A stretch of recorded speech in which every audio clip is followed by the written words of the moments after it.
Boa tarde. Hello, everybody. It's qualifying day here around the very difficult streets of Villarreal. Oh, what an incredible circuit this is. Super challenging, super tricky. It tests the drivers both mentally and physically. And what a place to be here for the Kumho FIA TCR World Tour. We're about to have qualifying. That sets the grid for race 1 and race 2, which occur both tomorrow. So race 1 is the top 10 after this qualifier, the Q2 if you like, and then race 2 is the top 10 reverse. That is the format. So Villarreal this weekend celebrates 100 years. It's their 100-year anniversary of being declared a city. They've had 54 race years around here, but this is the first time that the Kumho FIA TCR World Tour have been here, so we're also making history. That said, pretty much all of our paddock have track experience around here, not just from FP1 and FP2 today, but they have been here in the past. We do have some rookies though as well. We also have 3 local drivers, and most notably Manuel Fernandez makes his TCR debut here on home soil. So coming into this weekend, Jan Erlache tops the standings. He's 16 points ahead of this gentleman who will be out shortly, hopefully, Esteban Guerrieri. Jan is also setting the benchmark for this weekend. He was fastest in free practice 1, he was fastest in free practice 2. He's not giving the others very much space, that is for sure. Let me see, hopefully your signal will be okay. I'd like to try and get Esteban, if he's around. Esteban around? If not, we'll grab you, Pepe. So it's turning out to be quite a close weekend, isn't it? Just having a look at free practice 2. What did you learn from that, and what do you think that you boys can do here in qualifying, given that Honda actually has good experience here, doesn't it? Good history. Yeah, I mean, Esteban, of course, is proving that he has been racing here. The other 3 drivers that we have is the first time for them. It was a bit unlucky in FP1 that we had the red flag, which cost us to lose some laps. But they're fast learners. I'm sure that they will perform properly. But knowing always that if you see the FP2 results, all the first 7 are the ones who race, and then suddenly they come the ones who never been here. I raced myself here, and I remember that every lap is a bit of Macau. You know, normally the first time in Macau, you do your fastest lap at the last lap of the race, not in qualifying. So I think it's a track also a bit concerned about the crashing, because we load the containers in Villarreal on Wednesday. So also the timetable was really tight from FP1, FP2 and qualifying. So they were avoiding to have any risk, but now I guess they will put everything on the table. One of the biggest challenges this weekend is temperature, and just how hot is it behind the wheel? Well, we had a few hot weekends. We had Valencia, which was really hot. We had Monza, which was really hot. But here, obviously, always Villarreal. It's in the valley, it's down. There's no wind, so it feels even a bit hotter. But for one lap qualifying, it's okay. We will see tomorrow the races. You say that. I am sweating buckets, so I don't know how the drivers cope. They don't have a cooling system. It's too heavy. Right, let's get it here. It's far too loud and noisy. So qualifying is where it counts. Here, there's nowhere to overtake. It's going to be really tricky. It's about getting off that line, getting down to that first corner first. So whoever it is, they need to be on pole position. Let's go.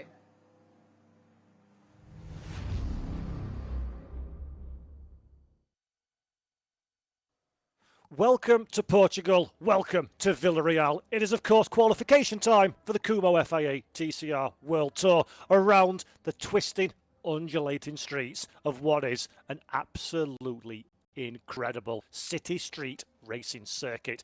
Looking forward to this one, a bit of a crown in the jewel of the World Tour calendar in 2025, and we're absolutely delighted to be back once again as part of this, the 54th race meeting at the Villarreal circuit, as they celebrate their 100th anniversary, has been given city status. We've already heard from Alex Legui down in pit lane, and she mentioned something very important indeed: temperature. That's going to be the name of the game for these drivers, for these teams, for these cars, and for everybody working trackside. It has to be said, it's very, very warm in the height of summer here in Portugal, and it's going to be a tough test of all of the Kumho FIA TCR World Tour drivers heading in to this crucial qualification session. And it's worth bearing in mind, it's a slightly different qualifying format once again.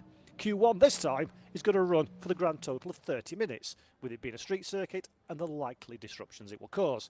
At the end of Q1, the top 12 fastest drivers will go through to a 15-minute Q2 session, where, as is the norm, we will set the grid for races 1 and 2. The top 10 in Q2 will be reversed for race number 2 tomorrow afternoon. That sounds straightforward now, doesn't it? Well, at Villarreal, when the walls are ever invited, the temperature is absolutely scorching and the pressure is at its greatest. There are no guarantees in touring car racing whatsoever. That man, Norbert Michaelis, the Hungarian driver for BRC Hyundai N Squadra Corsa, he'll be looking for a good qualifying to set him up well for the 2 races ahead. A first and a 4th position last time out at Monza were a wonderfully welcome return to form for the Hungarian driver. Monza, Villarreal, 2 more different circuits you could not wish to meet. One's a parkland setting, but a permanent facility, and Villarreal right in the heart of the city, right in the heart of the action, and for those intrepid fans under the cooling shade of an umbrella, they're about to be treated to what should be a very spectacular sight indeed. A touring car on the absolute limit, winding its way through the undulations and walls, is a spectacular sight if you're fortunate enough to get trackside and see it, or even if you're watching on the box today for qualifying. I'm sure we're about to see just why these Kumho FIA TCR World Tour drivers are considered to be the very best touring car tin top stars in the whole world. It's going to require every ounce of skill, experience, tenacity, bravery, and I dare say a little bit of luck as well to navigate their way through this qualifying session. And if you're driving one of those machines, a Lincoln Co Cyan Racing, perhaps your confidence is a little bit higher than the rest of the field. Why, I hear you ask? Jan Aleshay has been quickest in both free practice sessions headed into this one. In fact, in FP1, there's a Lincoln Co Cyan Racing 1, 2, 3, 4. That man Ted Bjork, 2nd in FP1, 6th in free practice number 2. They're looking for a good day. Air temperature 35 degrees, track is 46 degrees centigrade that you see on your screen right there. You don't need me to tell you those are uncomfortable conditions. I reckon they're not too scared of the weather. They perhaps had the odd refreshing beverage over the course of this weekend, and good on them as well. It is definitely a party festival atmosphere here at Villarreal. Wonderful, wonderful to be back on the streets of Portugal. The fans, the organisation and the municipality of the city have welcomed us with open arms coming into this 2025 race. Let's hope we can reciprocate that good feeling shown towards us by putting on a very entertaining show indeed in a few moments' time. Very briefly having a look at the GOAT racing contingent. Important and interesting for a particular reason. They have a driver that is very much championship challenging fighting. Esteban Gurrieri dropped a 2nd in the championship standings after a Monza weekend that was a little bit tougher than the Argentinian would have hoped. Can they receive a redemption story coming into this one? Gurrieri's been on a decent run of form so far, 3rd quickest in FP2. Very much a challenger for the all-dominant Lincoln Co Cyan Racing teams. We'll be keeping our eye on that one, and while we're talking Hondas, we'll be keeping our eye on ALM Motorsports as well. Dusan Borkovic back behind the wheel of the World Tour, fresh off his victory at Macau last season. Aurelian Comte, by the way, for SP Competition, has a new teammate this weekend as well. Manuel Fernandes Jr., the Portuguese driver, making his debut in TCR Racing on home soil in his hometown for Fernandes Jr. It'll be fascinating to see what the wonderfully liveried SP Competition Cupra can do over the course of qualifying. And talking of cars as well, we've got a new mark in the field for this one.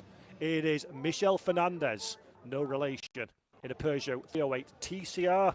He's the J. Santos Competição machine, normally found in hill climb competition, but coming to the circuit for their home weekend. It's going to be very interesting to see what Michel Fernandez can do over the course of this weekend. He's been closing the gap, but it's still a hearty gap to the cars in front. Don't expect to see that car causing too much dramas over the course of this next 30 minutes of qualification.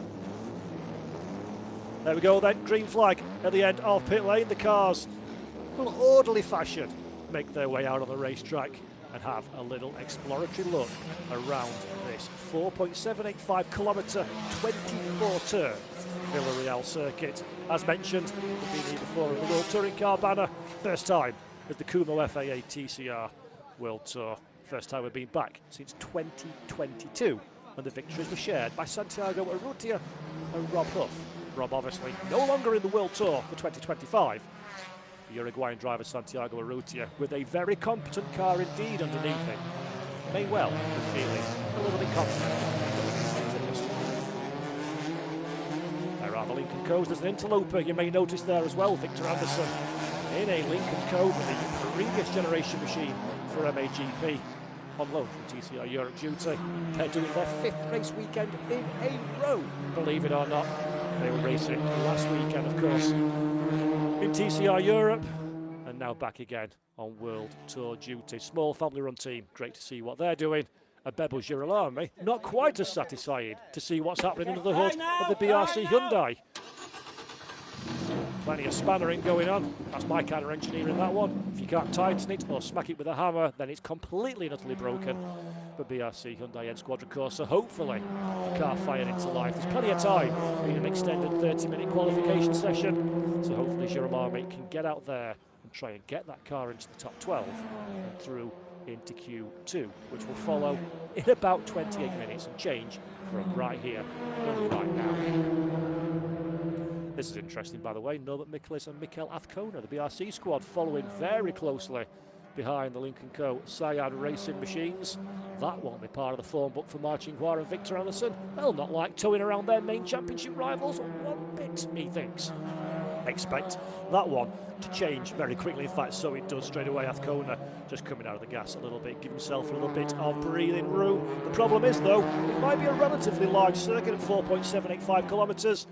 When you've got a load of TCR cars on it, it can get very crowded indeed. Esteban Gurrieri joining that particular battle pack as we still watch on for an in-strife Nestor Girolami. Not good news for the Argentinian driver whatsoever.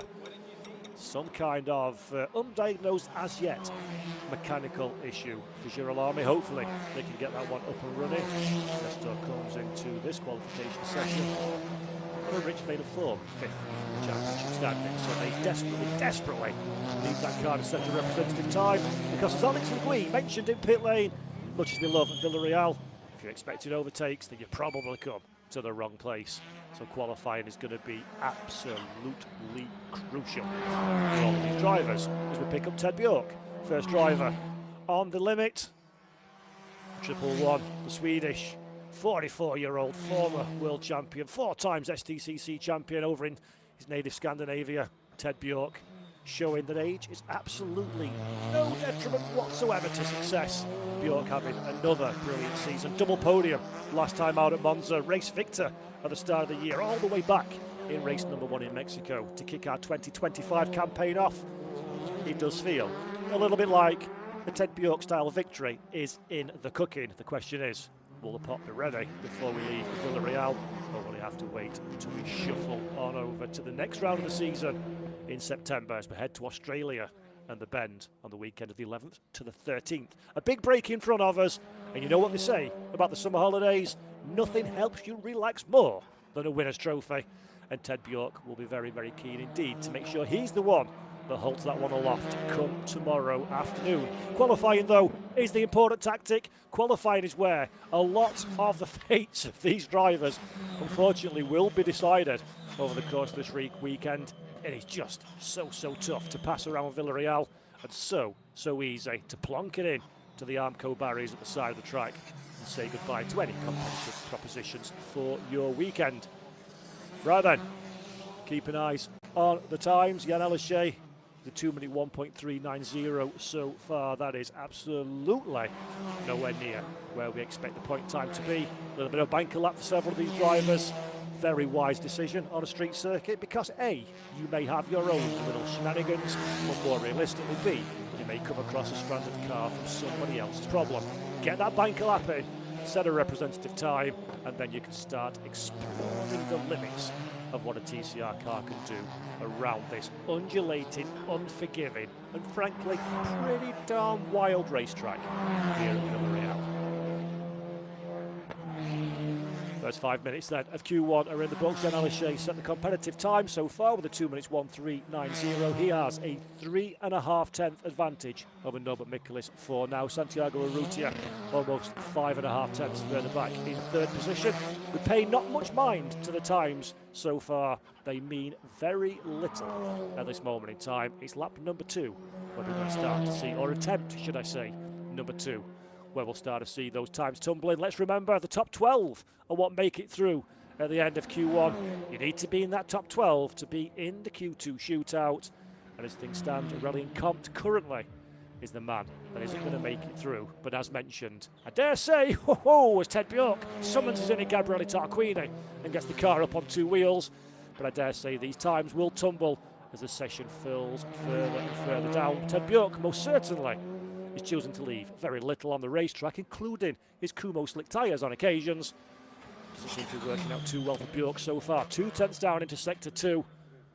The lock of the inside wheel as we go around the roundabout. Very bizarre layout to be a street circuit, using the trackside furniture all the way around the track, and it makes for some rather unique imagery, it has to be said. So far for Bjork, not quite good enough on the last time of asking. 3 tenths of a second was the gap between himself and teammate Jan Aleshe. Good enough for second place for Ted so far, but that will be just a starter. The main course is yet to come. Several drivers then electing to head down pit lane. There is a very warm and flustered looking Frederick Valen, watching on from the shade of the trees, as Pepe Oriola mentioned on our interviews at the start of qualifying. The problem, if it is a problem, at Villarreal, because of its location, there's just no wind. So you have the heat, but there's nothing to cool you down. And that makes life very tough indeed for everybody working trackside.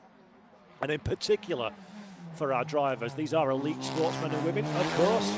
They'll be able to cope with the heat, but it's just another variable to make life that little bit more difficult indeed for all of our drivers. And I dare say they'll be counting down the hours until the summer break.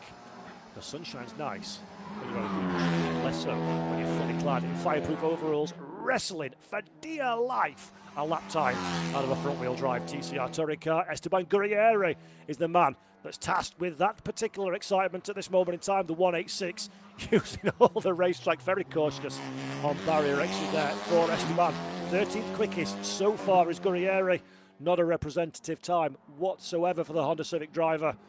We'll be hoping that he can push a little bit harder and try and carry a little bit more speed through the corners than those around. Esteban comes into this one with no compensation weight aboard his car. That's versus the 40 kilos for Mikulis. 30 for Ted Bjork and Jan Aleshe respectively.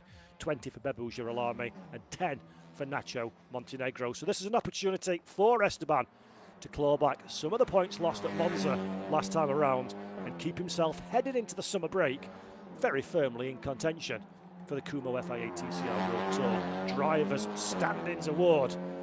Gurrieri's been nothing short of electric for GOAT Racing in the 2025 season. Started the year off very well indeed with a double victory in Mexico City. A little bit less impressive last time, at the following time at Valencia, with a smattering top 5 results, and then a 5th and a 7th last time around at Monza. Not quite trending in the right direction for Esteban, but free of weight. It's a good opportunity to go second quickest behind Aleshe. It's a good opportunity for Esteban Gurrieri to bag a big haul of points and really reignite the fight at the top of the standings. Briefly having a look, Chinese driver Ma Qinghua there. Ma currently in 7th position for Lincoln Co-Cyan Racing. Decent start to qualification for Ma, who's 4th in FP1, 8th in pre-practice 2. So very much trending towards the top 10.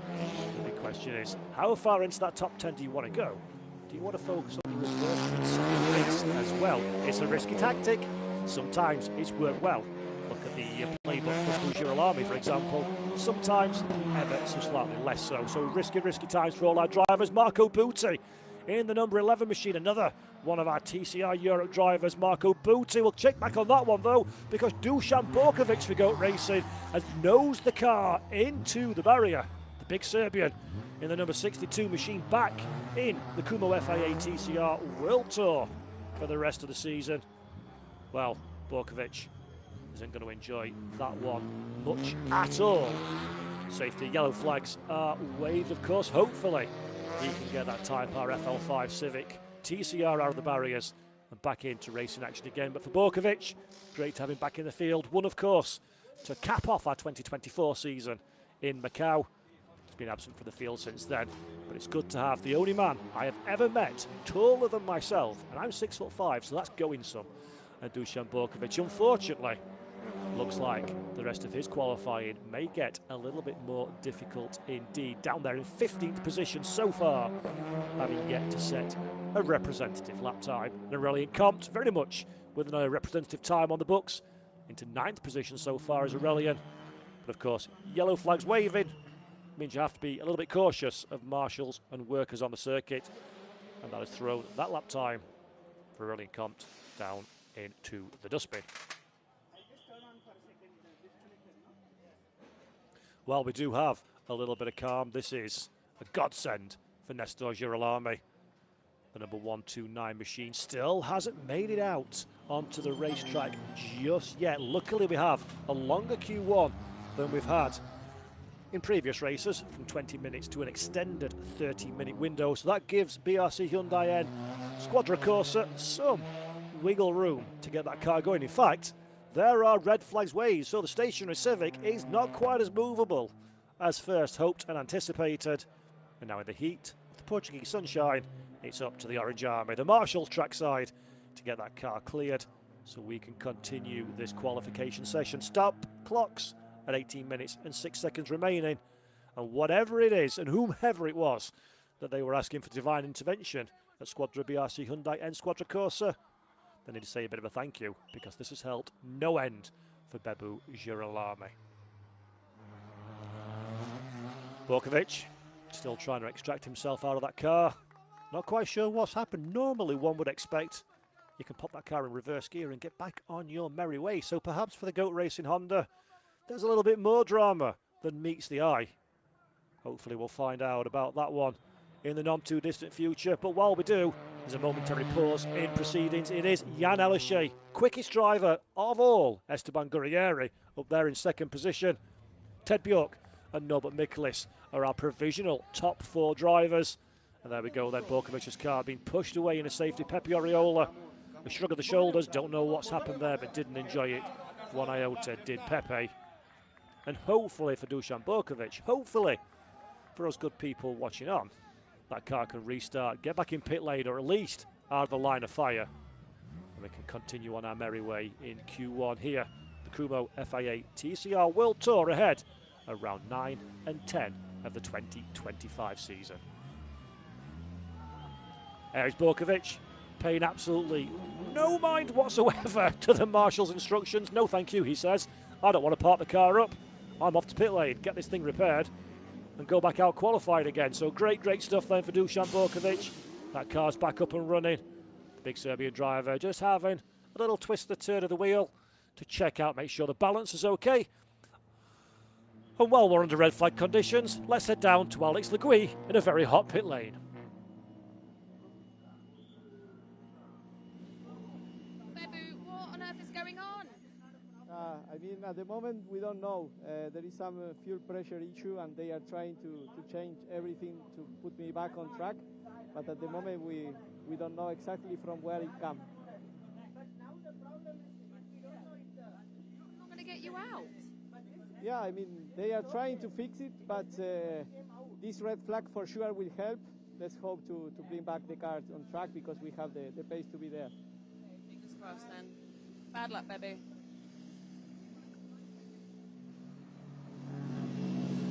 So a fuel pressure issue then for Bebu Girolami. As he mentioned down there on pit road, this red flag is absolutely optimal for the BRC squad. That gives them just that little bit more time to do the full change that they need to do under the hood of that Hyundai Elantra N TCR car. And Girolami is right to look a little bit perturbed and upset. I mentioned it at the top of the show, and as is often the case in motor racing, qualifying is always very, very important, and overtaking can be at a premium. Well, at Villarreal, absolutely no mind has been paid to overtaking opportunities whatsoever on this circuit. It is incredibly difficult to find a way past. So qualifying for a lot of these drivers will very much dictate the success or not of their weekend ahead. If Girolami starts all the way down there in last position, 16th on the grid, it's going to make for a borderline impossible day's work ahead for the Argentinian driver. So they will be desperate to get that car back up and running and give Nestor Girolami an opportunity to do what he does best and throw the car into the top 12 for Q2. He has got 18 minutes and 23 seconds when we go green flag again. There's plenty of time on the clock. The big thing is, though, can the car get running as quickly as possible? BRC are a crack squad. They're one of the best teams in touring car racing. If anybody can get that machine up and running again, it would be the BRC Hyundai N Squadra Corsa outfit, I'm absolutely sure. But the big thing is, when you've been sat in a baking car, what is the mentality like of the driver? Okay then, while we're waiting, I think Alex Leguiz found a wild Pepe Areola. Pepe, what happened from your guys' perspective? Well, we don't know if it was some kind of problem on the car or just a lockup, because we had no communication on that turn with the radio. The signal did not work. We're checking now if the car can go back on track. Dushan's okay? Yeah, we don't know if it was a drive shot or some locking. We don't know yet. Good. Thank you. Good luck. Pepe Areola, of course, talking about his driver Dusan Borkovic, who we saw stranded at the side of the racetrack, hence the reason to be under red flag conditions. So hopefully for Borkovic, hopefully for Goat Racing, whatever the dramas were on that Honda, they can get them fixed and back out racing again. There is the number 62. You can see in position, change of boots on the front of the car. Suggests to me that perhaps they're going to be in a go position very soon indeed, just as we are in a go position of the green flag wave once again in qualification 1, and we have another go at trying to set the 12 fastest drivers that make it through to Q2, 13th on down, but will start both races this weekend in those positions. The times currently headed by Jan Elishay. The driver on the bubble is Victor Anderson for MAGP down there in 12th. But, dear viewer, pay no attention to the times for now, because they will tumble over the course of the next 17 minutes and 30 seconds of qualification action here at Vila Real. Esteban Gurrieri in a slightly tweaked livery there of the Goat Racing Honda. Gets himself back out again. Gurrieri, second position, managed to get that time in just before the red flag intervention, and that will provide quite a bit of comfort, I'm sure, to the Argentinian as Victor Anderson cycles his way through the armada of Lincoln Co-Cyan racing machines. I do think the MAGP car, being the slightly older generation and being a guest into the World Tour, perhaps doesn't have the pace of the Works outfit. So Anderson doing good work to get out of the way as not to impede any of the championship challengers. There's Dusan Borkovic. That's never a good sign around Villarreal. Having brake this change, always a little bit scary when it's anything to do with the middle pedal and the things that stop the car around such a tight and twisting high-speed circuit. 16.5 minutes then for Goat Racing to get that machine back out and Borkovic to set a time. The pressure is on for the Serbian driver. As we take a look now, Anderson has cycled himself to the back of the pack.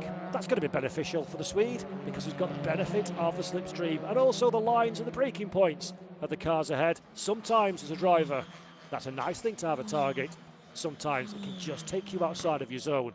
It'll be fascinating to see if it helps anything with Victor Anderson's charge. 12th quickest so far, 3.3 seconds off the pace though. Absolutely is not reflective of the speed of team and driver. So things will most definitely change for our 12th position bubble. The big thing is, will things change at the head of the pack? Jan Elishay certainly hopes not. He has got a hunger for the 15 points that come with pole position in race number 1. I dare say this man, Ted Bjork, has perhaps got a little bit to say about that one as well. The body language of the 111 suggests Ted Bjork is on a push lap on this first time lap after the red flag intervention. Cancellation of best lap time achieved prior to red flag for Dusan Borkovic. No need to worry about that one, as Dusan didn't have a time in the books really worth talking about anyway. So he stays in 15th position. Ted Bjork, though, on a charge in 3rd place, coming up to sector 1 in a few moments' time. The 111 using all of the Villarreal racetrack and a little bit more. You need to be committed. Jan Aleshe, by the way, breaks the timing V 6.5 tenths quicker than he has been before at the head of the pack. I said the times would start to tumble. Well, this is proof positive of that very fact. It is all about the Lincoln Co Cyan Racing team in this qualifications. We hit the halfway mark. Can Aleshe lower the timing barrier? 2 minutes 1.390 is the quickest time of the day so far. 1.2 seconds, nearly 1.3 quicker in sector number 2. Aleshe on a charge. Number 160 with the pink highlighted mirrors that you see on your screen there. This is pushing that Lincoln Co Cyan Racing machine to the absolute limit of what it's capable for, and it is a beautiful sight indeed. Santiago Urrutia flying solo on his own as well, a little bit further back, but it's all eyes on Jan Aleshe, quickest driver so far in qualification number 1. Can he set the bar even further adrift of those behind? Yes, no, he cannot. Aleshe not able to break. In fact, I tell a lie, my apologies. Yes, he can, and yes, he does. Jan Aleshe goes quicker again with a 1:59.958. That's a very nice time indeed, and that is the quickest time we've seen all weekend long. So qualification comes, and that maketh the man. Jan Aleshe, very nicely done indeed. Dusan Borkovic still having work done in the garage. As Aurelien Comte goes 6th quickest for the SP competition. Cooper Leon VZ, good time from the French driver. Aurelien very firmly inside that top 10. And let's remember, it's the top 12 that we're aiming for in Q1. This is exactly what the drivers need to do to make their way through to the 15-minute Q2 shootout. Nacho Montenegro, decent around last time. 9th position for the Argentinian driver, TCR South America champion, former TCR Europe driver and FIA Motorsport Games gold medal winner as well. Montenegro still feel that he's not quite shown just what he's capable of doing yet on the world stage. As a round of applause for GOAT Racing.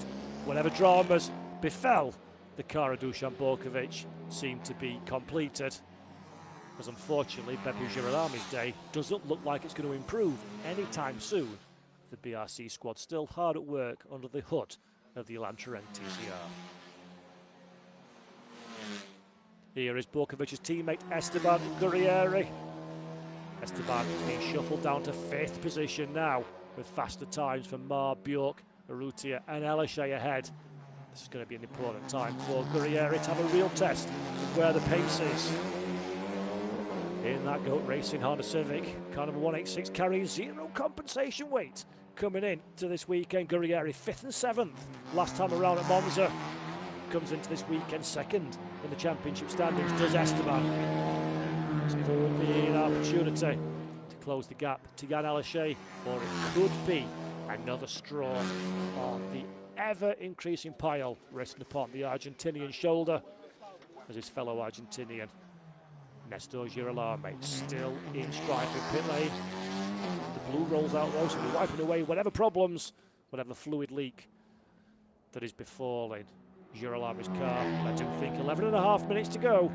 If he does get out, it's going to be a very stressful time indeed for Nestor Girolami, as Esteban Gurrieri now still on a charge in 5th position. Look at the body language of the Honda. It's a really bumpy street circuit. It's normally used in day-to-day public affairs, so the surface is by far and away from billiard smooth. Esteban Gurrieri, the car alive underneath him, is definitely enthusiastic about improving his lot in life on this session. 5th place so far, good enough to get through to Q2.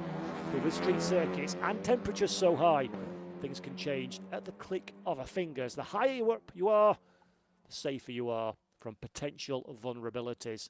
As BRC Hyundai N Squadra Corsa, wheel back Norbert Michaelis and Mikael Azcona. Michaelis up there in 6th position, Azcona in 8th. Both drivers through for now, but still not quite as comfortable as I dare say they might like to be at this stage in qualification. Tell you something though, folks, isn't this an improvement in form from the diabolically poor Mexico City opening round that we saw a few weeks ago? It's good to see they're on the up and up, but that's not good to see. That's Nestor Girolami, helmet off, and unfortunately for Bebu, That looks like qualification is going to be over before it even started, and that is not good news. And that, there we go, is something that if somebody collects it really quickly would look absolutely wonderful in their office as a wing mirror cap for a TCR car. Always like a bit of debris when I was growing up. Always used to badger the marshals for a little bit of body work, and in fact, I've probably still got a bit of a Formula Ford car from 25 years ago somewhere in the loft, as you're alarmed me, commiserating with team. But you can see how hot it is. The man looks like he's done qualifying. He's only been sat in the car as Bebu. Really, really disappointing. 16th place, he's going to start for both of our races tomorrow. And for Bebu, it's going to be a lot of work even to score a point from down there. Fascinating to watch though, as Dusan Borkovic goes on a two wheels and noses it into the barrier. Dusan Borkovic's bad day continues. The GOAT Racing Honda driver, having moved up to 14th position with a very unrepresentative time on his first push lap, goes to say hello to the photographers, coming to you soon in social media, I'm sure. And Dusan Borkovic's return to the world stage isn't going quite as well as the Serbian driver would have hoped. He's kept the car running, which is nice. Hopefully the yellow flags are waved very enthusiastically so we don't collect that car. And now it's time for a multiple point turn to get that machine facing the right direction. A TCR touring car is not the easiest thing to pop in a reverse gear. And there is yet another red flag. Part that was called a little bit quicker than I would have liked. And the look on Pepe Oriola's face says it all. More work for the GOAT Racing team to do. Dusan Borkovic, relatively unmolested, the front of that Honda Civic. Maybe it's giving you a bit of a wink on the right-hand side, but nothing too bad. And Borkovic will get the car back in pit lane. Let's take a look at what happened then. These are the curbs. You've got to be aggressive over these curbs. And that's the secondary landing. Just unsettles the rear. Couldn't quite catch the car in time. And Borkovic noses first into the barriers.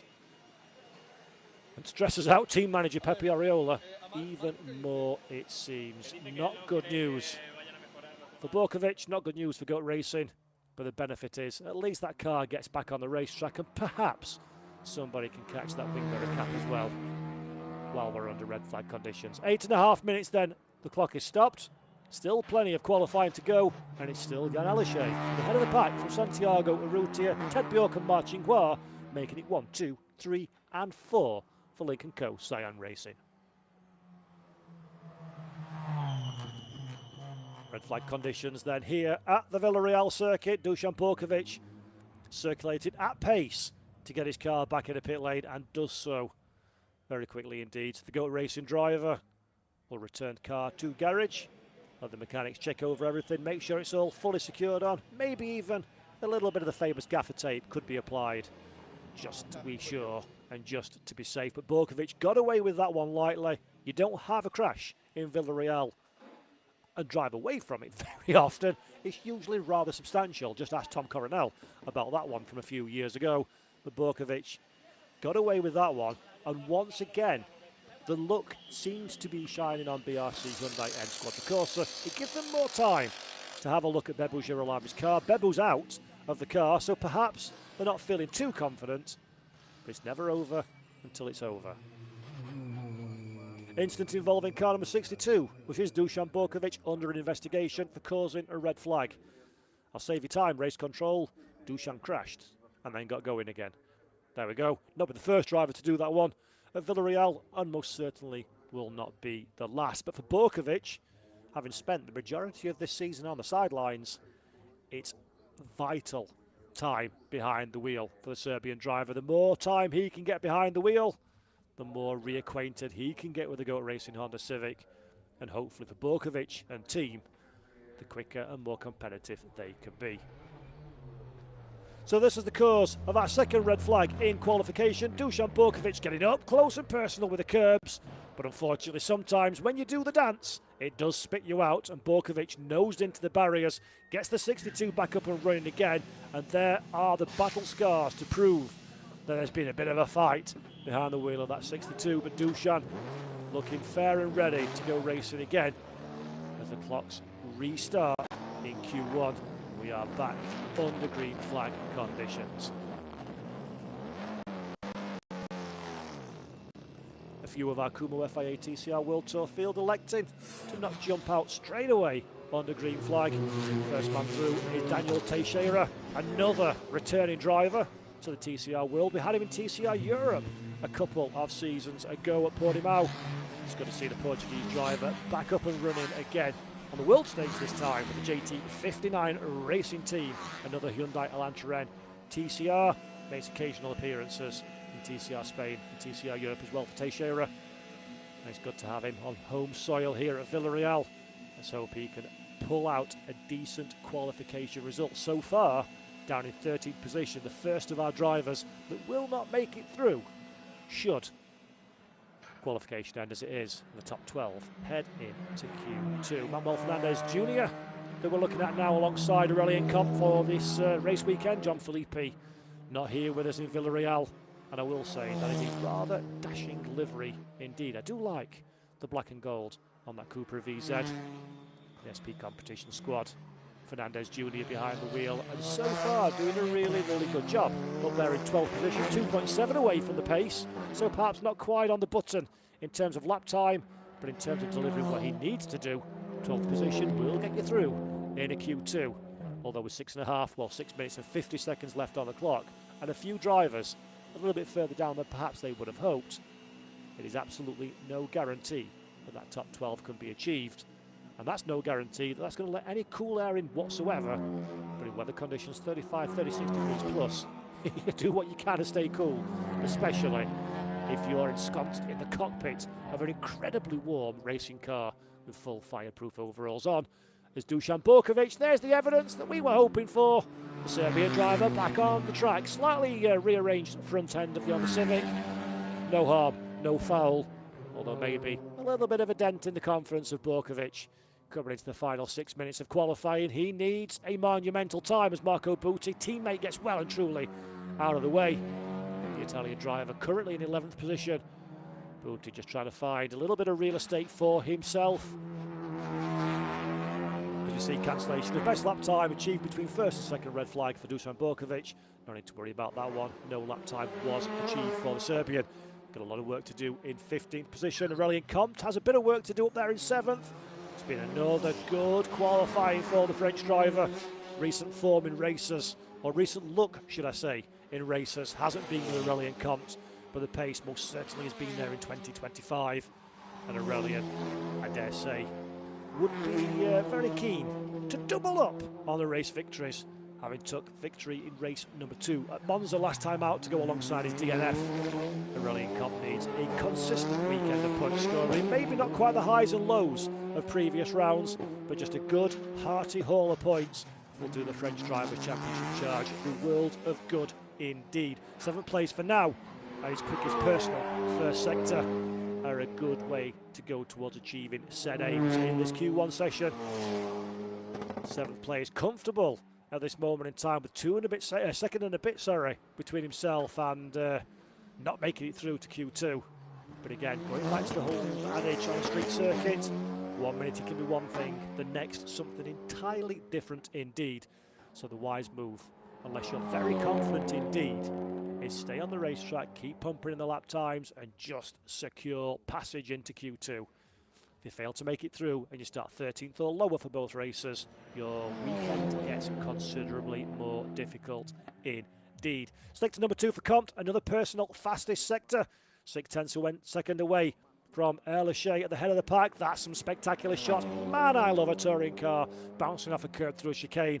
And Aurelien Comte is most definitely trying his very hardest to be somebody's phone screensaver over the course of the next few weeks. Let's have a look what Aurelien can do. Can the aggression, can the commitment be enough to improve 7th position at this moment in time for the Frenchman in car number 107?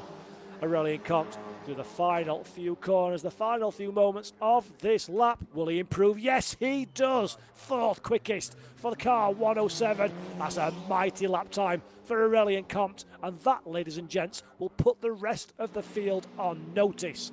If you felt comfortable coming in to the final minutes of Q1, think again, because your comfort blanket has been whipped away by the likes of Aurelien Comte, and frankly, anybody 5th on down is very vulnerable to not making the Q2 cut-off. There is the disappointed Nestor Girolami, and there is a committed Mikel Azcona, the number 196, the Spanish driver. Mikel Azcona, 8th position, 1.9 seconds away from the pace. Personal fastest, Sector 1 and Sector 2. Not particularly quick for the BRC Hyundai N Quadricorsa driver, but quick enough to improve his lot in life. This final sector will be vital for Mikel Azcona. He does improve, mows up into 7th position ahead of teammate Norbert Michaelis, 1.3 seconds away from the pace, but crucially over a second ahead of 12th position Marco Butti. Job done in Q1 for Mikel Azcona, methinks, as teammate Michaelis decides confidently it isn't worth rejoining the racetrack just yet. Michaelis holding on in pit lane in position number 8, and Jan Elishay, quickest of all, has absolutely no concerns whatsoever about making the Q2 cutoff. For Elishay, it's already full focus on qualification 2 and achieving yet another Kumho FIA TCR World Tour pole position to go to the collection. Stressful times then here at Villarreal as the sun does set on this Q1. 2 minutes left to go, of course. If you cross the line before the time hits 0, you can complete the lap in which you are on. Victor Anderson, very strong qualification so far for the Swedish driver up there in 10th place. But the vulnerability to the likes of Fernandez, Marco Butti, Teixeira as well behind, and Dusan Borkovic is very, very high. The MAGP squad still very much pushing to try and secure a berth in Q2, and there is Daniel Teixeira right on cue in the JT59 machine, electing to escape down the escape road well off of the racing surface. So good driving from the Portuguese, but Teixeira ain't going to get that car turned around in 1 minute 13 seconds, and I think his qualifying is done. 13th at best for the Portuguese driver on home soil.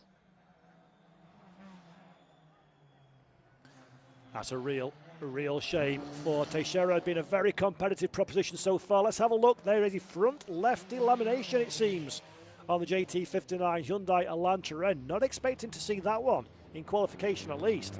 So Teixeira with issues on the front left of the car. Whether he's hit something or whether that's just failed in these hot temperatures, we do not know. But what we do know is Teixeira will be starting 13th at best. Dusan Borkovic is back in pit lane as well. So I think Borkovic's day is over, and there is, I'm sure, a very welcome bottle of water. Nice to see that one from the Marshals. Borkovic in pit lane, so he's not going to improve from 14th position. This is Esteban Gurrieri in 6th. I don't think Gurrieri needs to complete this lap or worry about this one. There is Daniel. I haven't seen him for a very long time, so it's good to have him back in TCR. It's great to have him in the Kumho FIA TCR World Tour weekend here on home soil in Portugal at Villarreal. And unfortunately for Daniel, oh dear, this is Manuel Fernandez Jr. That's not a light contact at all with the barriers. The SP Competition Cupra off in a very big way indeed. Red flags waving, of course, in qualifying. That will, I dare say, spell the end of qualification with just 2 seconds left on the clock. There's no need to restart. Hopefully, Manuel Fernandez Jr. is okay after that contact. This is the most important thing, of course. See a little bit of movement in the cockpit. There is the safety netting coming down of the Portuguese driver, so that's always reassuring to see. And of course, that's a big piece of contact with the barriers. Door open, driver out, thank goodness for that one. Hate to see a car with such an immediate stop like this one. Manuel Fernandez Jr. feels the weight of that one. Absolutely, perhaps a little bit winded there for the Portuguese, but he's out of the car, which is the singular most important thing. Does look to be in a bit of discomfort, so hopefully he can be attended to very soon indeed. But Manuel Fernandez Jr. as well, having gone into 11th quickest, he was going to make it through to Q2. It's a real shame. Hopefully, as I say, most important thing is driver is okay and not too heavily injured. The Marshals just heading over now just to check on him. That's a hard hit with the Armco barriers there for Manuel Fernandez Jr. There we go. Water being issued to the drivers. Good man. Looking after drivers. Great stuff. Marshals all around the world, not just here in Portugal, but all around the world. International events, club events, wherever they are. A big, humongous thank you from us all for doing what you do in the most trying of circumstances, often as volunteers. standing there hour after hour in the baking sunshine or the rain to make sure that we can safely go motor racing. I always say this one, and it can never be repeated enough. If it wasn't for the marshals doing what they do, there is no way we could do what we do. So a humongous thank you to everybody out there for some really incredible work. And hopefully that work continues as Fernandez Jr. still looks to be in a bit of strife, actually. I'd like to see somebody over there checking on him. Would be nice for Manuel Fernandez Jr. But at this moment in time, obviously, red flag conditions continue. Daniel Teixeira just watching on there. Difficult days for Daniel, as mentioned. 13th quickest at the point of the delamination at the front of his JT59 Hyundai Elantra.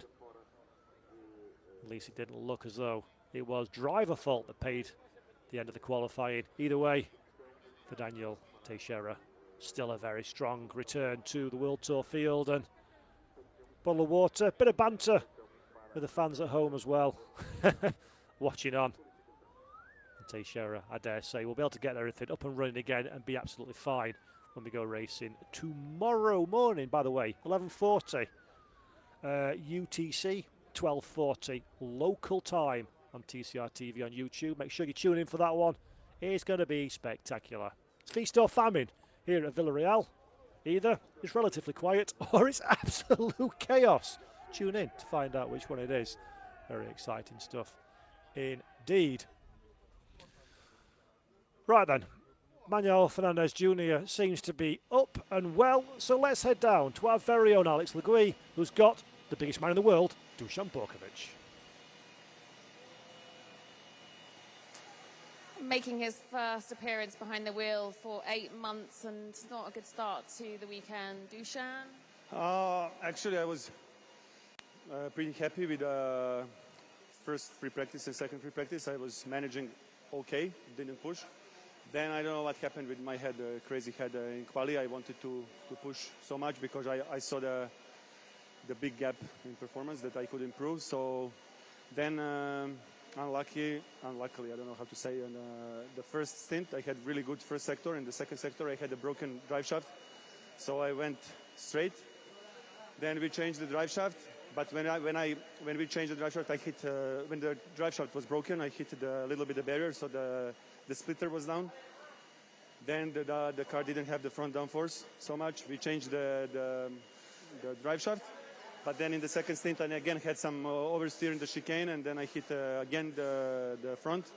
And then I didn't have any front anymore because the splitter was completely down, and I knew that it's going to be impossible to hit some good lap time. I had 2-1, easy, but that's the life. That's the life. Gutting, but you know, Sometimes I'm crazy. Sometimes you're crazy. Positively, you know, you're okay, and you will get out and you'll race tomorrow. So tell us, how good is it to be back behind the wheel and around the streets of Villarreal? Oh, honestly, I'm not like really optimistic about tomorrow, because on the street circuits, or even if you are faster 2 seconds, 3 seconds in front of the guy in front, it's impossible to. It's very difficult to overtake without taking any risks. So my plan was to, of course, go into the top 10 and or fighting for the middle or to reverse grid for the second race. But I was, as I said, unlucky and stupid. First unlucky with drive shaft, and later I was stupid. I don't think I've ever heard a driver say, I was unlucky and I was stupid. Thank you very much. Bad luck, Dusan. Dusan Borkovic has returned to the World Tour, perhaps not gone the way that the script was initially written. And trust me, when you saw those pictures, yes, Dusan Borkovic is that tall. And he talks for a long time in interviews, so your arm's quite tired at the end of speaking to him. But it's great to have such a character back in the paddock. And it's going to be a character building set of racers for Dusan Borkovic. He's going to start at best in 14th position for both races tomorrow. First race, of course, taking place in the morning, 11:40 UTC, 12:40 local time, and race number 2 a little bit later on, 16:45 local, 17:45 UTC. Lots of drama, lots of excitement, and a Villarreal roadblock. It's good to be back, isn't it? And it's only qualification. Manuel Fernandez Jr., by the way, is now clear of the scene and is okay. It's a small matter of getting rid of the SP competition Cupra. There's somebody's tyre. That'll make a coffee table. I've got one of those from a racing series long since defunct. 20 years ago, I was going to make a coffee table. It's still in the rafters of a garage of a house I no longer own. That's how likely that is to happen, as we're looking to extract now the SP competition Cupra, and a great opportunity as well to take a look at that livery I was talking about. Very, very attractive indeed. But before we do that one, I think our Alex Le Gui has found some more racing drivers. Let's head down to see what they've got to say.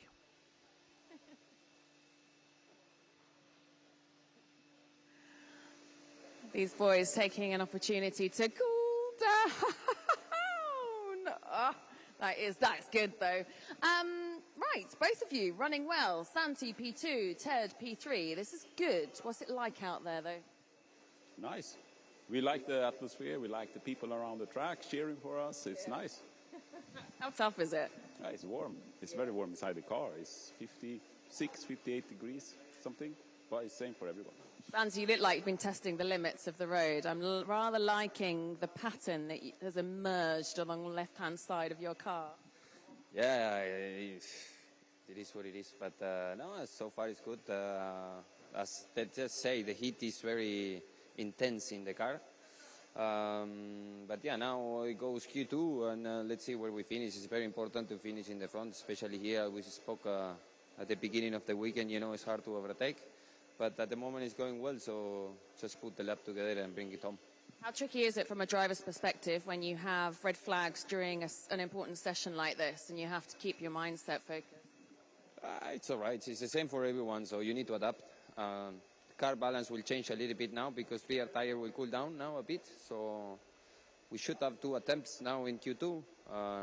So let's see how the cars behave and then where we end up. Good. Well done, boys. Looking strong so far.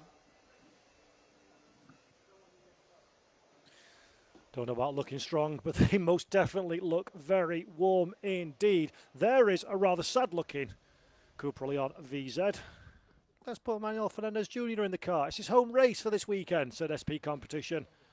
Doesn't seem like such a good idea nowadays, does it? A little bit of drama, a little bit of excitement, a little bit of the Villarreal beauty. Let's take a look then back at some of the dramas, crashes and excitement that we've enjoyed so far, and it's only Q1 in qualification. Dusan Borkovic had a drive shaft failure. That was the first red flag of the day. The car was back up and running again, and then as Dusan said, I did something a bit silly, nosing the car into the barriers. That was another red flag intervention. Daniel Teixeira had a bit of an issue on the front left, a delamination of the Kumho slick, causing his car to peel off the racetrack when 13th in Q1, and then Manuel Fernandez Jr. of SP Competition, hard contact with the Villarreal barriers. That's the reason that we're now under red flag conditions coming in to Q2. Marshall's doing great work to extract that car, but the SP Competition team are most certainly going to have a lot of work to do to get that machine up and running again for race number 1 tomorrow morning in very difficult and cramped conditions. Repair work is happening to the barriers trackside as well, and I'm hearing in my ears that Alex Le Gui has our man Norbert Miklis. Let's have a word.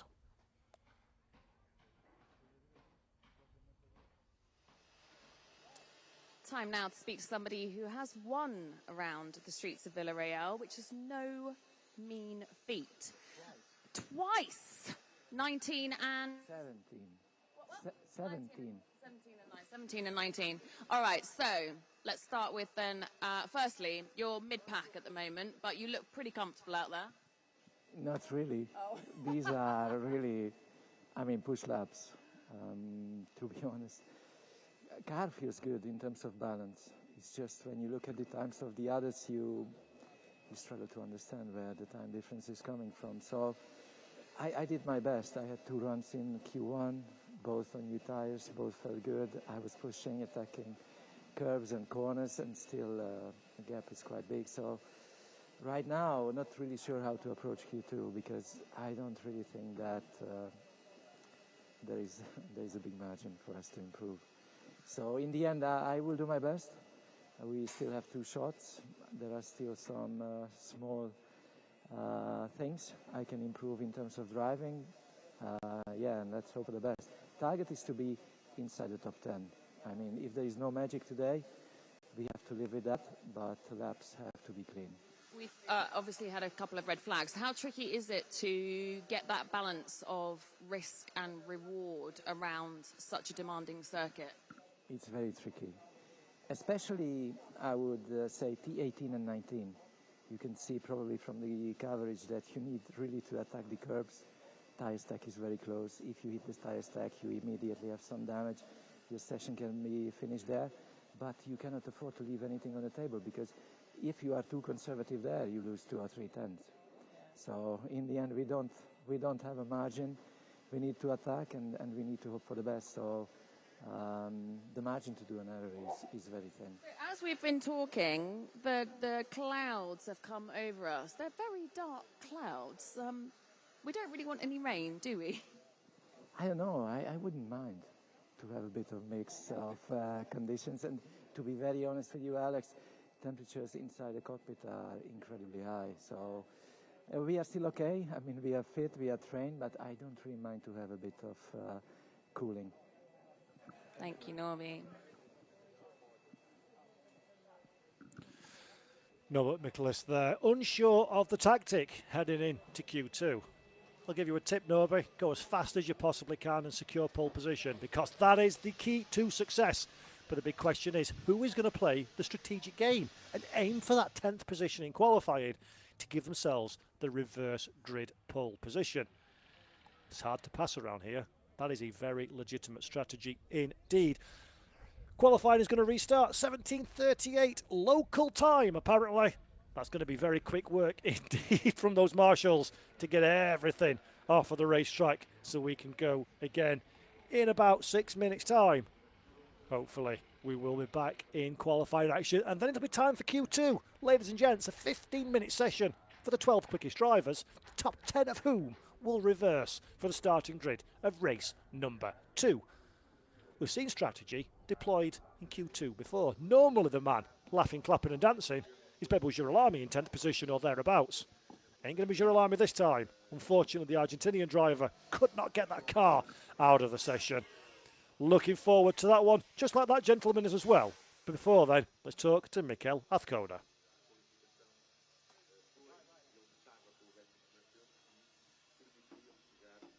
In order to get a really good lap around Villarreal, you have to get very close to the walls. And Mikel Azcona seems to have been doing that with his entire car on both sides. Do you know how much you've decorated your car? What? Your car is covered. Yeah, that's how you have to do for street tracks. If you want to find the limit and to find some tens, you have to go maximum. But to be honest, Q1 was very easy as we wanted to go through Q2. Now the important session is ahead, Q2. We have to run some new tires, so now it's maximum attack. Yeah, so I was just talking to Norby. He said it's quite frustrating. You guys are mid-pack. It's not where you necessarily like to be. Yeah, to be honest, we are struggling more than expected from the rivals.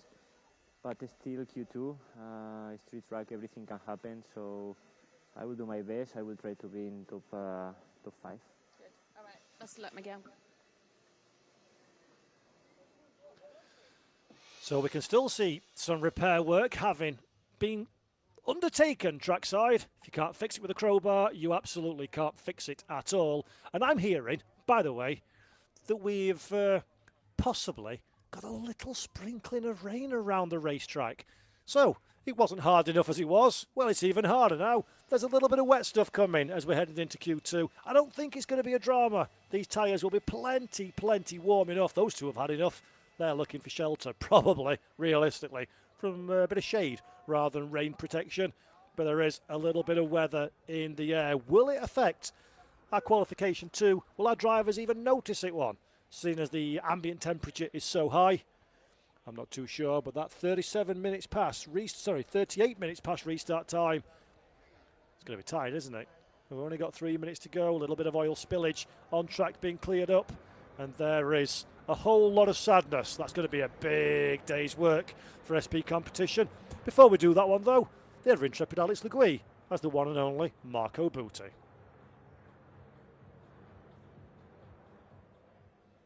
We have a handful of rookies racing around the streets of Villarreal this weekend, and Marco Butti is one of them.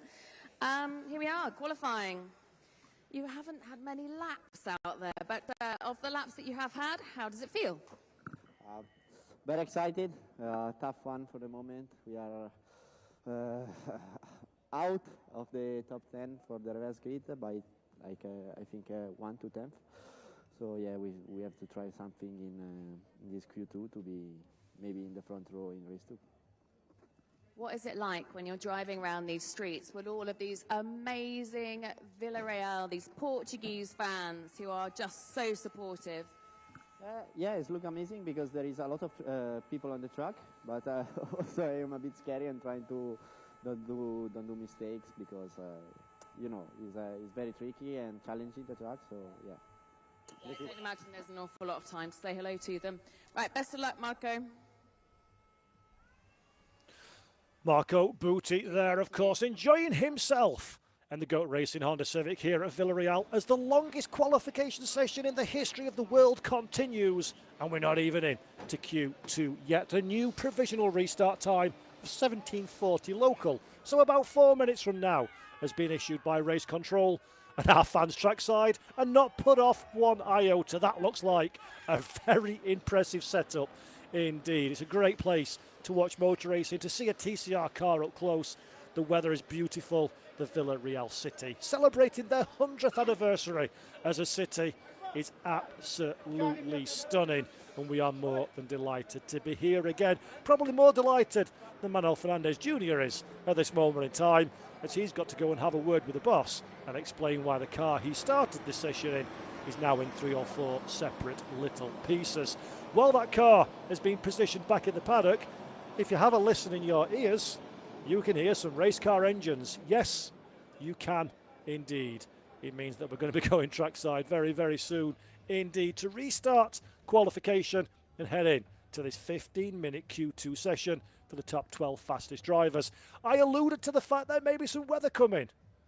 Alas, what is that? I am British. I have become an expert at judging the distance away that rain is from where my location currently is. And let me tell you, that's coming over the hills and making its way down onto the racetrack very quickly indeed. I don't think we're going to have a problem at all in terms of getting a dry Q session underway, as that lady there enjoys having a bit of a refresh. One of the best seats in the house on the balcony. I dare say the chap would rather be sat down than watching over an empty racetrack. Don't worry, my friend, though. Cars will be filling said racetrack in a few moments' time. It looks like there's wind on those windmills.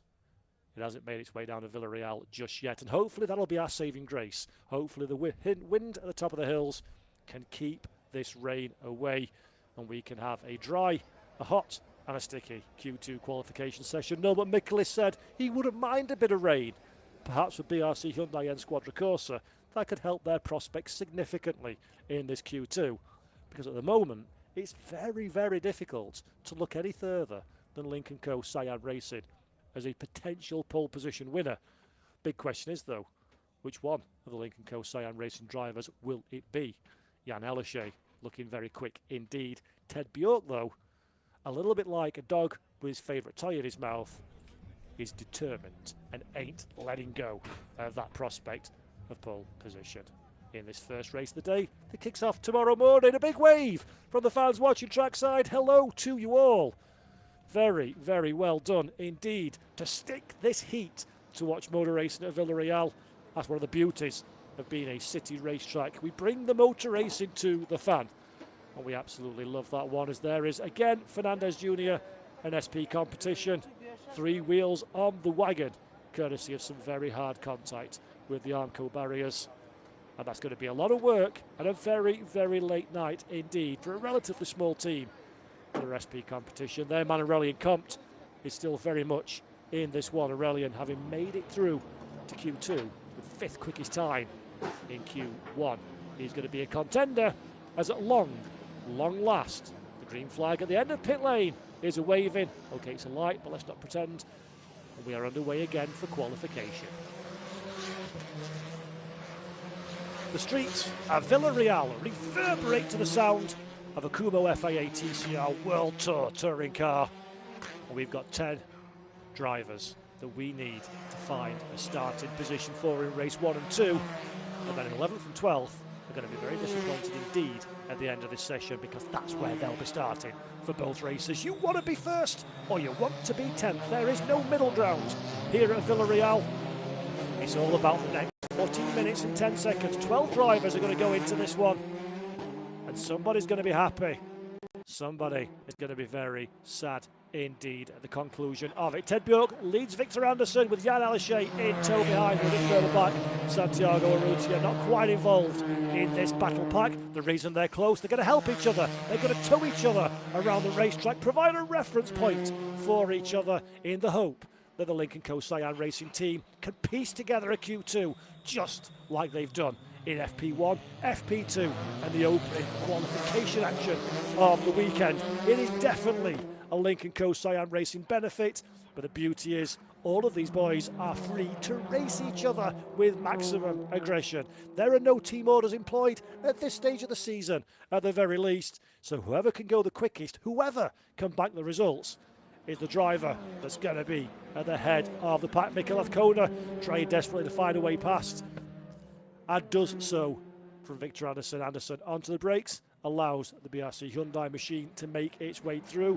I don't think Lynk & Co would have enjoyed that one, because one thing that absolutely teams despise doing is towing around their championship rivals. But that's precisely what Afkona's done. The fly in the ointment at this moment in time. Victor Anderson, could he be a good shout for the reverse grid top 10 pole position at the end of this qualifying session?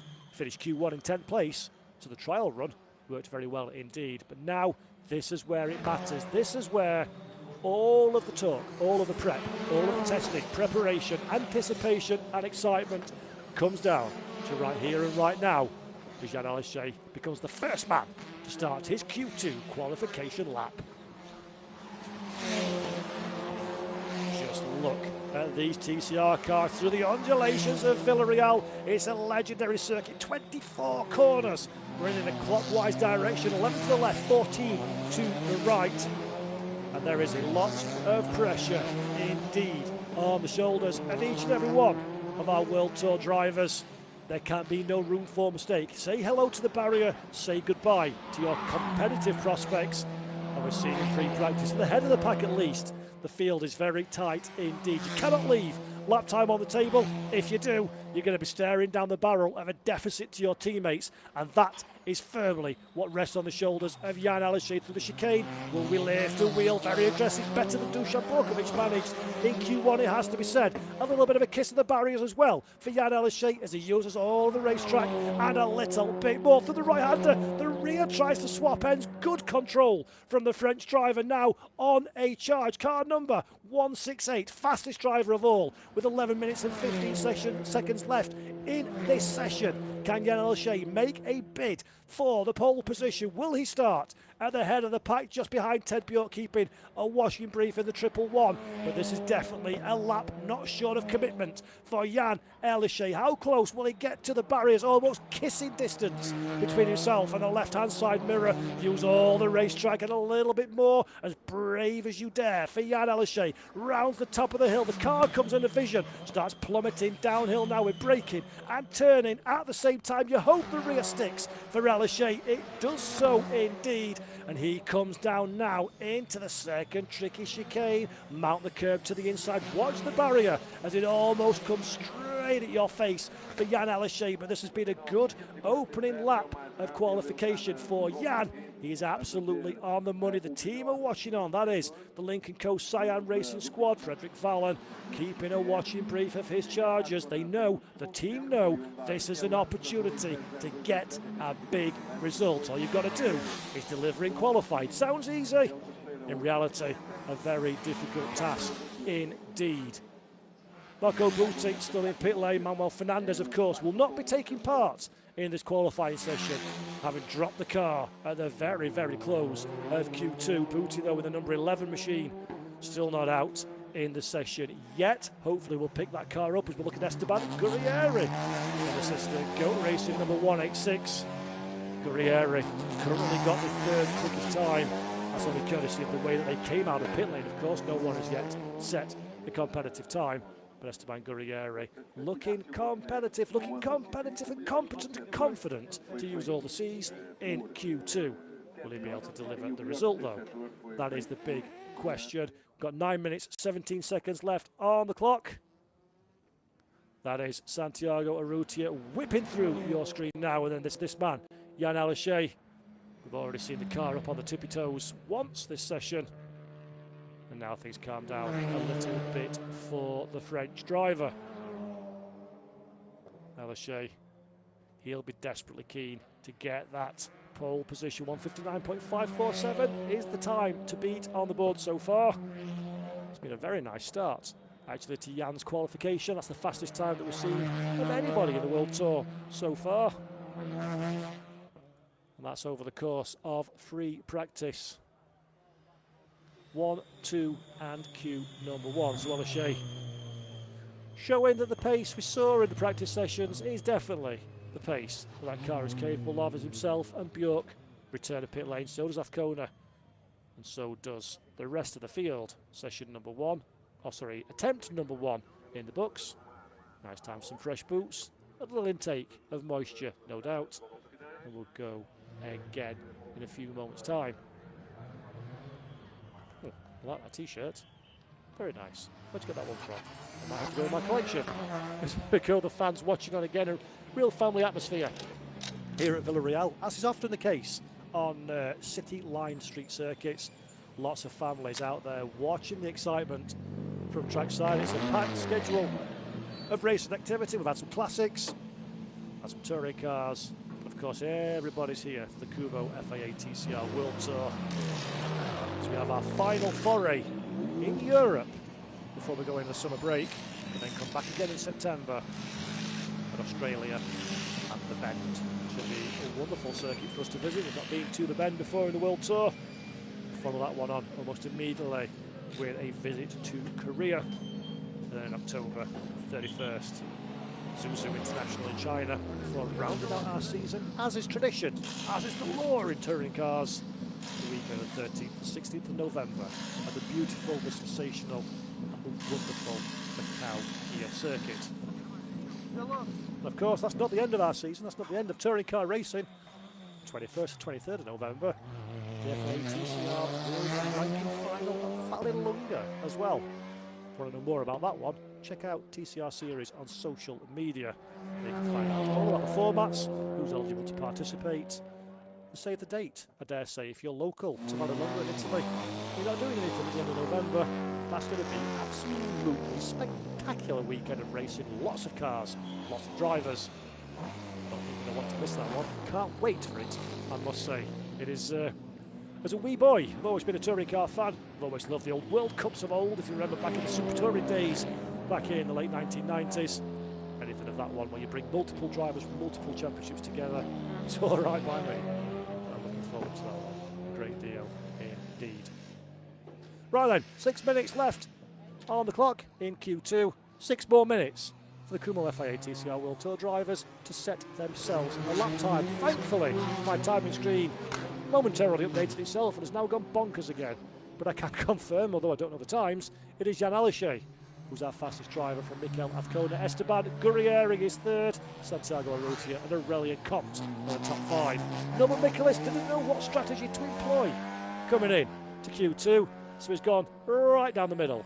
He's 6th quickest at this moment in time. 6th for race 1, 4th for race number 2. Lots and lots and lots of qualifying still to go before we can confirm that one. There you go, you can see the price of diesel in the background. It's another place where it's cheaper than the United Kingdom. So here we go then, Mikel Azcona.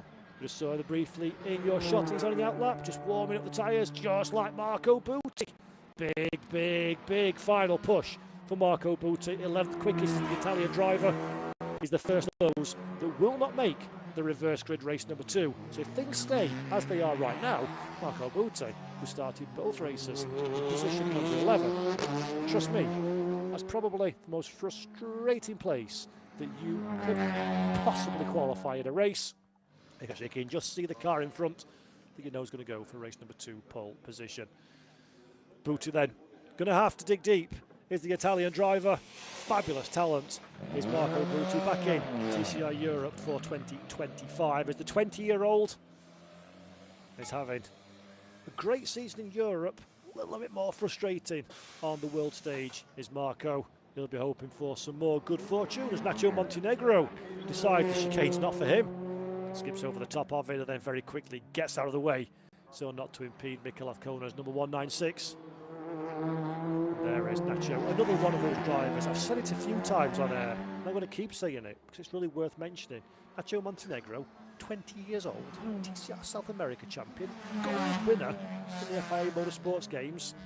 This is a driver that if he chooses to stay with touring cars will be a forerunner for a very, very long time indeed. There's a lot of young talent out on the field. There's a lot of drivers that are real superstars of Tin-Top Racing. 29-year-old Mikel Azcona from Spain is very much one of the here and nowers.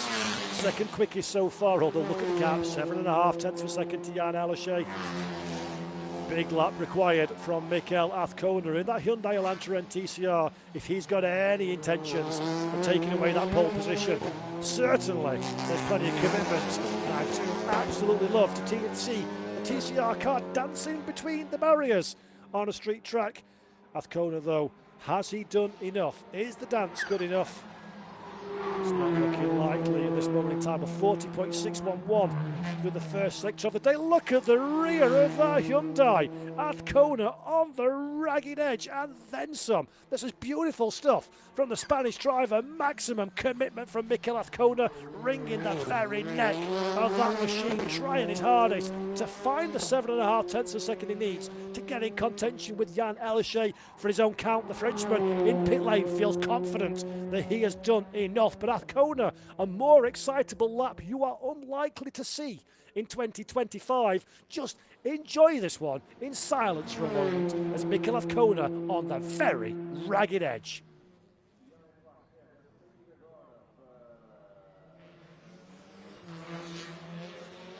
Absolutely sensational stuff. The difference between a paint scheme and maybe even a sponsor's logo, an absolute disaster as it clobbers the tyre barrier, minimising the racetrack is Mikel Azcona. The fans enjoyed that one from trackside as the BRC Hyundai N Squadra Corsa machine weaves its way downhill, braking and turning. The inside quarter is locked on that Kumho tyre, but Azcona, will he improve his lot in life? He does go faster, but only by a tenth of a second. So Mikel Azcona has just told the whole world that the BRC Hyundai N Squadra Corsa Elantra TCR is about that quick and no more. There is very little that Azcona could have done. In fact, Esteban Guerrieri just goes quicker and drops the Spaniard down to third position. No, but Michelis has had enough in sixth place. He's not going to go out anymore now. That's the fastest that the Hungarian can manage in this Q session. Will he drop any further down, though, to improve his race number 2 starting position? No, but we'll be hoping for some of that one as Marcinkoir just moves up in a 10th position. At 9th position, my apologies for Montenegro is the one now on the bubble. Marco Butti still not set a time. Ted Bjork has dropped all the way down to 8th place. So is the Swedish driver playing the reverse grid race number 2 game? It does suggest that could be the case. And if it is for Ted Bjork, he's sitting very pretty indeed for that second race. 8th place, you can still do some damage in race 1 from there, says Ted Bjork. But I don't think we're going to see the Swede pushing any harder. Windscreen wipers on Santiago Urrutia's machine. It ain't because of the rain, though. It's because he's been dancing the dance behind the wheel of that Lincoln Coach. Cyan Racing Urrutia, 4th place on a charge. Can he find the near 1 second he needs to be in contention with teammate Jan Aleshe? He's definitely leaving everything on the racetrack. 8th position for Bjork. Urrutia goes into second. 1.8 tenths of a second away from Elishay, making a Link & Co. Cyan Racing 1-2 at the head of the pack. Esteban Guerrieri is still on the racetrack, but not on a lap. He's third quickest. There's the BIC squad looking on. Mikel Azcona in fourth place. Norbert Michelis in sixth. Nacho Montenegro, the driver, that will benefit from the reverse grid if things stay as they are. Norbert Michelis in pit lane. Victor Anderson from seventh in pit lane as well. Mikel Azcona doesn't look like he's on a push lap anymore. No, he's not. There is the 196, always challenging to tell from certain camera angles, but I can certainly assure you that is pretty much like me on a push lap around Villarreal. Very slow, very steady indeed. Azcona comes down pit lane. Who else is still on the racetrack? That's one of the GOAT Racing Hondas, but they're saying enough for the day as well. Marco Butti couldn't find the time he needed to break in to the top 10, I don't think, and there is a very steady and despondent Marco Butti crosses the line straight down pit lane. Bad day in the office for Marco. He'll be delighted, just absolutely distraught with 11th position, I am sure. At the polar end of the emotional spectrum, Jan Elishay, as the rain falls, you can see on that camera it did come, but just late enough to make it inconvenient walking around the paddock, and not enough to put any spice on the racetrack. And if you're Jan Elishay, you'll be very, very happy about that indeed. The French driver takes provisional pole position here at Villarreal for round 9 of the Kumho FIA TCR World Tour. Double benefit, his teammate Santiago Urrutia was starting alongside. Well, we said, folks, at the top of the show, qualifying could well be the critical, important session of the weekend. And if you're Cyan Racing Link & Co. and you've got drivers first and second, 9th and 8th, you'll be pretty happy with that one. A front row lockout for race number 1, second and third position, as things stand provisionally, of course, for race number 2. That is execution perfection for Link & Co. Cyan Racing in this qualifying session. Esteban Guerrieri, I dare say he'll be happy with his day's work up there in third position. The pace on board that machine suggests Guerrieri could well be a threat for race victory honours. Tomorrow morning, Mikel Azcona upholding honours for the BRC Hyundai N Quadricorsa team in fourth as well. Solid time from the Spanish driver and for teammate Norbert Michelis. Sixth place for race number 1 is good. Fifth position for race number 2. He's just a little bit better as well. Norbert playing the strategic game, no doubt. Everybody's going to come back to pit lane. I'm sure that our Alex Le Gouy is somewhere, microphone in hand, ready to talk to our race. Pole position winner, Jan Elishay. A few of the intrepid spectators working their way around the Villarreal circuit to find their next vantage spot for the next session. There you can see Marcello Lotti ready to give our pole position award to Jan Elishay. And I think this one will be very well received indeed by Jan. His first pole position in the Kumho FIA TCR World Tour in 2025. And with it, 15 points he'll take for his championship charge. And that'll be very nicely done indeed, extending that championship lead, provisionally at least, to 23 points over Esteban Guerrieri. There is Jan. Little celebration for the team. Number 1, he says to the cameras, they'll be exhausted but delighted after that one. Yeah. Going for the trophy as well with Marcello. Marcello Lotti, president of WSC, of course. Essentially, Marcello Lotti is the man that makes touring cars happen. If it wasn't for him, we wouldn't be here. We wouldn't be a TCR. Fantastic. Another pole. Thank you. Congratulations. Thank you.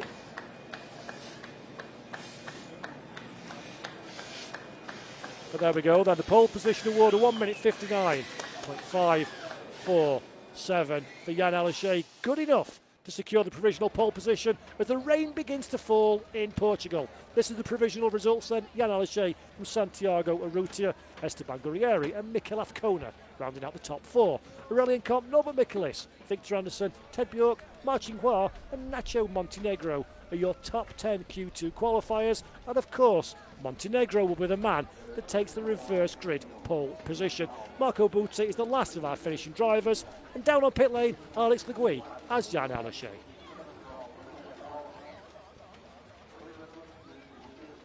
The heavens have opened as we celebrate Jan's pole position, your first since Uruguay last year. This is the place that you needed that pole. Yeah, exactly. You know, it's typically the kind of track you need to start in the front. With 30 kilo, we knew it was going to be a struggle, but to put it on pole here with 30 kilo, it feels very good. I'm super happy. Big thanks to the team, and quick word to my first mechanic that he has his wife getting pregnant and maybe giving birth quickly in the next day. So yeah, as every time he missed a race, we put it on pole. So we want you to come back, but and the second one is my previous tire guy that died here in 2019. So yeah, for him this one. You have, oh my gosh, you have real lucky mascots. Well, I mean, how different would it have been if this had just come down during your lap? Yeah, it would have made it more funny. Right, well done, Jan. Now you just need to convert it to a win. Standing stuff then. Jan Aleshe is the pole sitter for race number 1, round number 9 of the Kumho FIA TCR World Tour. That race will take place tomorrow, 11:40 local, 12:40 UTC. These are the drivers' points, courtesy of that victory for Jan Aleshe. 23 is the advantage over Esteban Gurriere. Santiago Urrutia, a further 9 points in arrears. Ted Bjork, Norbert Mikkelis, Bebu Girolami, rounding out the top 6 drivers' points. Now, we only get 15 for pole position in qualifying. We get a whole 30 for a race victory. And racers, there will be plenty of that action tomorrow. Make sure you put a note in your diary, and we'll see you then for what should be some very exciting racing indeed. From myself, Paul Jeffrey, and for the whole team, thank you for watching qualification, and we'll see you again tomorrow for round 9 of the World Tour.